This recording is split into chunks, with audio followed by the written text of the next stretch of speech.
I hese filmspelingene får jeg vise til hvordan du som eygleiðari kan søtja oppgavesfærene til lottakeren og få et ivelit i teg.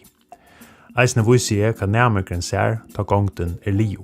Ta jeg har valgt eygleiðari tegjen og i overste bretta får jeg et ivelit i der gongder som i eygleiðari tja. For jeg leder gongdene opp, trus jeg led opp.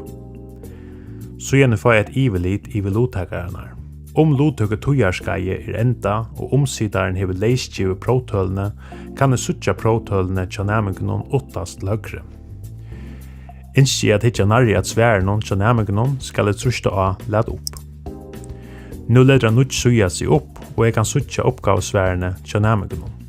Grønne liter merker at lodtakaren hever svære rett, og reie liter at han hever svære skreift. Om jeg trustar knøtten ivelit overlige i høyre hodene, kan jeg få imisk ivelit iver hvordan lodtakaren hever klara seg. Jeg kan suttja stigbøyte og sværbøyte til lodtakaren.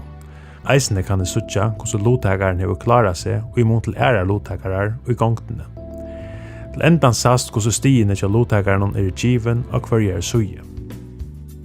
Jeg rider nå inn i gongdene som nærmengår. Gongdene stilla til det, ser lodtakaren sitt urslit av gongdene.